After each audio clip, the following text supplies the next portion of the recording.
It began not with an explosion, not with a coup, but with a leak, a single classified line buried deep inside a secret telegram, yet powerful enough to rattle an entire continent. It was a message that carried the weight of empires, a threat signed with one unmistakable name, Donald J. Trump. At the time, Trump was president of the United States, the loudest voice in the G7, the shadow behind the International Monetary Fund. And with one order, he attempted to bend an African nation to its knees. His ultimatum was ruthless. Burkina Faso must surrender 70% of its gold reserves within 48 hours, or immediately pay $5.6 billion in debts and interest. No negotiation, no mercy.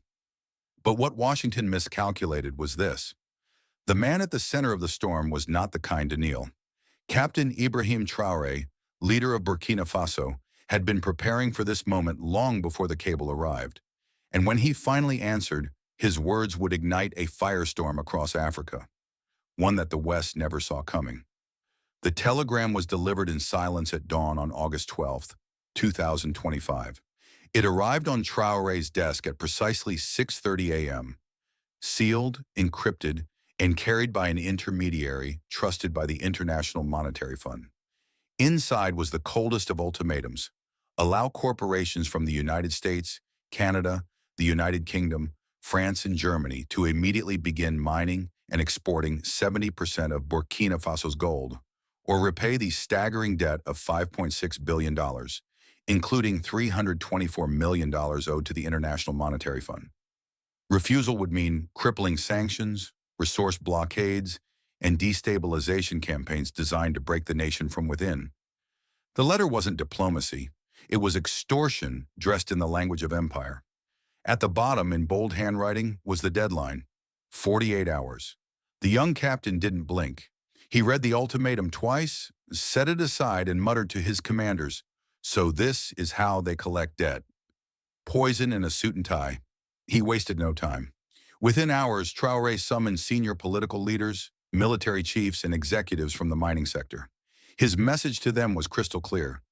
Tell the G7 and the IMF, Burkina Faso is not for sale. Across Africa, the news exploded like wildfire. Headlines screamed, "The West demands Africa's gold," and Burkina Faso given 2-day ultimatum. From Lagos to Kinshasa, the story dominated airwaves. For once, Africa wasn't on the back foot. It was standing tall. What Washington didn't know was that Traoré had been preparing for this confrontation from the moment he took power. Months earlier, he had launched a covert geological survey, guarded by military secrecy and encrypted with North Korean technology. The results were staggering: untapped mineral wealth of historic proportions hidden beneath Burkina Faso's northern plains. This was no rumor. It was fact. A fact powerful enough to change the destiny of his nation. By the time U.S. satellites picked up unusual mining activity and intercepted shipments from Iran and Venezuela, it was too late. Burkina Faso had already expelled Western contractors and reclaimed its gold mines. The revenue once flowing to Paris was redirected into a sovereign development fund. For the first time, Burkina Faso's gold was feeding its own people, not Wall Street. And that terrified the G7. The ultimatum wasn't about money. It was about killing an idea. The idea that an African nation could control its own resources without Western approval. If Burkina Faso succeeded, Mali, Niger, Chad, and Congo might follow. And that was the nightmare scenario. But Traoré wasn't intimidated. He doubled down. He activated the Special Sovereignty Force, a military unit designed for moments like this. Orders went out immediately. Lock down oil fields, secure every gold convoy, and cut off foreign contractors from all sensitive data. By noon, he was ready to speak. Across Burkina Faso, screens went dark. Then Traoré appeared live. No flashy studio, no teleprompter, just a soldier in uniform, one hand on the Burkinabe flag. His message cut like steel. They don't just want our gold. They want our fear.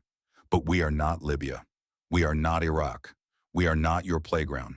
We will never surrender our land to pay debts you imposed. You gave us 2 days. Here is our answer. You now have 2 days to take your threats and leave African soil. With those words, the countdown flipped. The West expected isolation. Instead, Traoré's defiance sparked unity.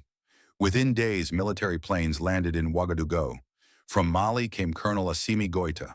From Niger, General Abdourahmane Chiani. From Guinea, Colonel Mamadi Doumbouya. They stood beside Traoré and declared one doctrine: if you touch Burkina Faso, you touch all of us. This was Africa's answer to NATO, the AES shield. Mali sent military advisors to guard the mines. Niger deployed desert logistics teams. Guinea opened its airspace for supply flights. And online, a media war began. African creators flooded the internet with one unified message: our resources, our future, our fight. Western intelligence scrambled.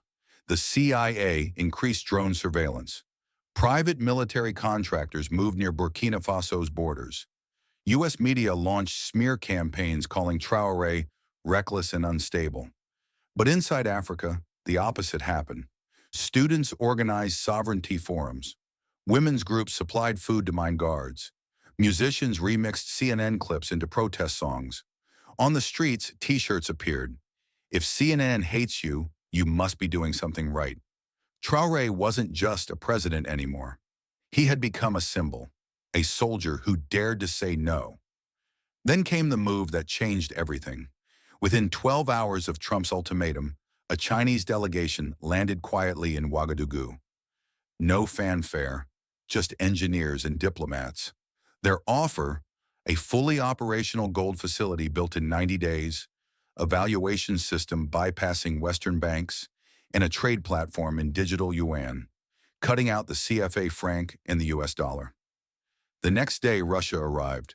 A military transport plane delivered advanced electronic warfare systems and anti-drone defenses. Overnight, Burkina Faso's mines became some of the most protected on the continent. The West called it dangerous. But across Africa, it was seen as freedom. China and Russia weren't saviors. They were tools, and Traoré was using them wisely. As the 48-hour deadline approached, the world held its breath. Would Burkina Faso surrender its gold or risk destruction? At dawn, the National Assembly met in secret. The resolution they passed was historic. All gold reserves within Burkina Faso are hereby nationalized and permanently protected from foreign corporate ownership. By sunrise, every Western mining company was ordered to pack up and leave. Traoré then appeared on national TV, not in uniform but in traditional Burkinabe attire. His words echoed across rooftops and radios. "We have been exploited for generations. But I am not here to serve empires. I am here to serve my people. Burkina Faso is not afraid, and I will not negotiate with thieves." The capital erupted in celebration. Drums pounded, fireworks filled the night sky, and chants rang out. "He said no! He said no!" 2 days later, silence gripped Washington. No press conferences, no IMF statements, just panic. Then at exactly 7:42 a.m. Eastern Time, Donald Trump broke the silence with a furious all-caps tweet. "Traoré just made the biggest mistake of his life. Africa will pay for this." Markets wobbled. Cable news went into frenzy. But in Ouagadougou, Traoré only smiled. That's the sound of an empire losing control. AES allies immediately went on alert. Mali deployed armored units. Niger activated air defense. Guinea pledged retaliation against any foreign strike. Across Africa, people marched outside U.S. embassies with signs reading, "Touch Traoré, and you touch all of us." Then came the video that broke the internet. Just 43 seconds long, filmed with no script. Traoré looked directly into the camera and said, "This is not just about debt. This is not just about gold. This is about the soul of Africa, and I would rather die standing than live kneeling." Within 12 hours, it had been shared over 12 million times. Former African leaders, long silent, finally spoke out. Newspapers across the continent declared the rise of a new kind of leader. For the West, it was panic. For Africa, it was liberation. In the end, one soldier from Burkina Faso had defied the world's most powerful empire.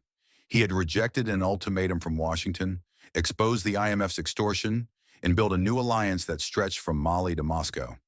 What began as a single leaked telegram had grown into a continental movement. The West wanted gold.